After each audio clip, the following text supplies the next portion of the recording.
Didi aurait extorqué plus de 20 000 euros à la mère de Cassie et on a eu récemment le témoignage d'une ancienne membre d'Edanity Kane. Et je vais tout vous expliquer. Salut à tous, bienvenue sur ma chaîne, je m'appelle Emma Noche. Comme vous le savez, depuis plusieurs jours se déroule le procès du rappeur et producteur P. Diddy. Comme je vous ai expliqué, moi je croise les informations des différents médias ainsi que des journalistes qui sont sur place et très régulièrement, je vous fais un récapitulatif de tout ce qui s'y passe. Si vous voulez rapidement vous mettre à jour, je vous invite à aller voir mes dernières vidéos et pour le reste, on y va. Alors déjà pour récapituler, comme vous le savez, déjà ce procès a commencé très fort. Outre la phase de sélection des jurys, ça fait maintenant une bonne dizaine de jours que ce procès a commencé et on a pu déjà compter une bonne dizaine de témoignages. La plupart de ces témoignages, comme je vous l'expliquais, étaient quand même à charge contre Diddy et que ce soit ceux d'anciens employés de P. Diddy ou encore d'escort boys qui ont pu participer au freak-off, les témoignages allaient quand même un peu tous dans le même sens. Beaucoup affirmaient que concrètement, P. Diddy faisait régner un climat de peur autour de lui, que ce soit vis-à-vis de la femme qui partageait sa vie ou alors de ses différents employés. Certains aussi confirmaient les différentes violences desquelles Cassie a pu être victime, et beaucoup affirmaient que selon eux, c'est arrivé très souvent que des femmes ne soient pas consentantes lors des freak-off, comme le défend l'accusation. Je vous ai aussi expliqué que des différents extraits de ces fameuses freak-off ont été montrés à l'Assemblée et que là aussi, selon les rapports,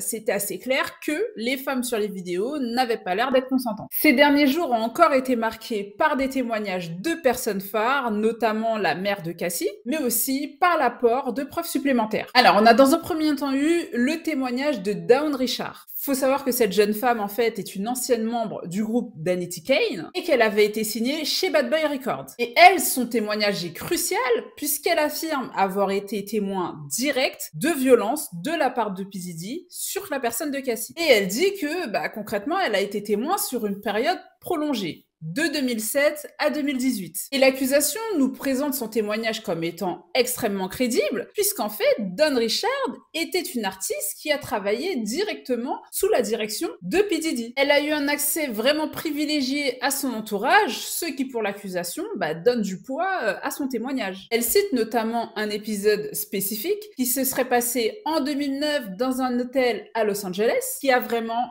glacé l'assemblée. Elle explique qu'ils étaient dans une chambre d'hôtel et que P. Diddy aurait tenté de frapper Cassie avec une poêle alors qu'elle préparait le petit déjeuner. Suite à ça, Cassie se serait alors recroquevillée et P. Diddy l'aurait frappée et piétinée alors qu'elle était au sol, quoi. Elle explique que suite à ça, elle était juste choquée et que le lendemain, P. Diddy l'aurait convoquée, elle et d'autres membres du groupe, au studio pour leur offrir des fleurs et pour dire que ce que vous avez vu hier, en fait, voilà, c'est ce que les gens qui sont en couple font généralement. P. Diddy leur aurait aussi demandé de ne pas parler de cet épisode. Elle raconte aussi ensuite une scène qui est assez particulière. Elle dit que P. Diddy aurait déjà frappé Cassie aussi, devant certaines célébrités. Elle dit qu'en 2010, ils étaient dans un restaurant de West Hollywood et qu'il y avait notamment des célébrités qu'elle cite, qui sont Neo, Usher, Jimmy Iovine, et que suite à une dispute, P. Diddy aurait frappé Cassie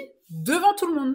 Elle explique qu'il aurait frappé Cassie au ventre et qu'ensuite, sur le retour, dans la voiture, il aurait refrappé Cassie. Et Dawn Richard, vraiment, est formelle sur sa vision de P. Diddy. Elle dit que concrètement, il fait en sorte de faire régner autour de lui un climat d'intimidation. Elle cite aussi une phrase qu'il aurait prononcée, qui est « Là d'où je viens, les gens disparaissent s'ils parlent ». Elle explique que pour elle, concrètement, P. Diddy voulait les empêcher de dénoncer ses abus. Suite à ce témoignage, la défense s'est vraiment livrée à un contre-interrogatoire très agressif. Les avocats de P. Diddy l'ont d'abord attaqué sur des incohérences. En fait, ce qui souligne, c'est que le témoignage de Dawn Richard apparemment a eu plusieurs versions. Selon eux, elle aurait changé ses dires à peu près 4 fois. Au début, elle disait que voilà, elle n'avait pas vraiment assisté à la scène de 2009 dans la chambre d'hôtel avec la poêle, mais qu'elle en avait entendu parler. Puis après, elle disait que non, elle était présente. Enfin voilà, selon les avocats de P. Diddy, le fait que voilà, elle ait changé de version en cours de route,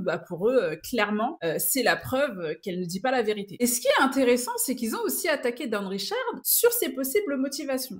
Voilà, ils l'ont pas dit clairement, mais ils ont sous-entendu qu'elle avait peut-être des motivations financières et personnelles à témoigner contre P. Diddy. Parce que oui, actuellement, Don Richard a un procès en parallèle, en civil, contre P. Diddy. Donc les avocats de P. Diddy ne l'ont pas mentionné clairement, mais ils ont fait allusion à ce procès en disant que voilà, peut-être qu'elle défendait aussi un petit peu sa paroisse. Don Richard a répondu à ça qu'elle reconnaissait que son témoignage avait évolué, mais qu'en fait, ça remontait à un longtemps et qu'avec le temps, les souvenirs lui étaient revenus. On a aussi eu le témoignage de Regina Ventura, qui n'est autre que la mère de Cassie. Faut savoir que ce témoignage est vraiment crucial, puisqu'il apporte une perspective personnelle et émotionnelle sur les abus présumés subis par sa fille. Et la mère de Cassie vient témoigner sur plusieurs axes. Alors déjà, pour commencer, la violence. Il faut savoir que la mère de Cassie n'est pas venue les mains vides. Elle a présenté des photos prises en 2011 dans leur domicile dans le Connecticut, où on voit concrètement Cassie avec des bleus et des coupures sur le visage et sur le corps. Elle explique qu'elle avait choisi de prendre sa fille en photo suite à une visite parce que justement elle était juste choquée et qu'elle voulait de son côté avoir le maximum de preuves. Mais c'est pas tout. Elle vient aussi témoigner du fait que P. Diddy lui aurait extorqué plus de 20 000 dollars. Elle explique qu'en fait, P. Diddy aurait découvert à l'époque que Cassie entretenait une relation avec le rappeur Kid Cudi. Et à ce moment-là, P. Diddy serait rentré dans une colère noire et aurait contacté les parents de Cassie. Il les aurait menacés de diffuser des photos explicites de Cassie s'il refusait de lui donner 20 000 dollars. Et là, la mère de Cassie explique qu'en fait, elle n'avait pas du tout cette somme à ce moment-là. Mais étant donné qu'elle craignait énormément pour la sécurité de sa fille, elle aurait contacté un prêt hypothécaire de cette somme pour pouvoir payer P. Diddy. Elle explique qu'ensuite, quelques jours plus tard, P. Diddy lui aurait restitué cette somme sans lui donner d'explication. Et là-dessus, la mère de Cassie est aussi formelle. Pour elle, il est clair et net que sa fille était dans une relation abusive, qu'elle a été amenée par la force à faire des choses qu'elle ne souhaitait pas faire. Elle explique notamment le fait que depuis que sa fille était rentrée dans cette relation,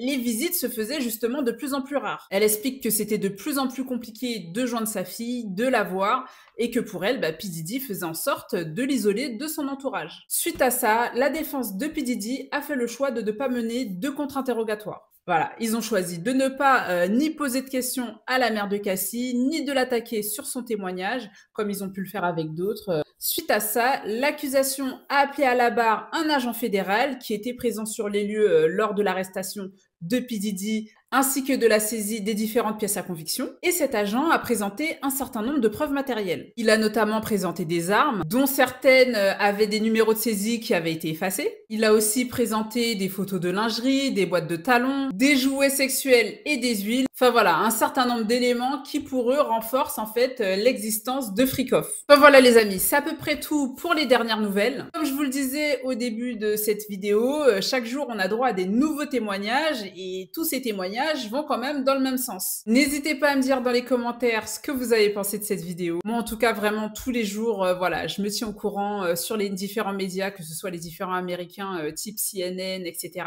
De l'avancée du procès. Ne vous inquiétez pas, dès qu'il y a du nouveau, je reviens avec une nouvelle vidéo. Donc n'hésitez pas à vous abonner, à liker, à commenter et on se retrouve très bientôt pour une nouvelle vidéo.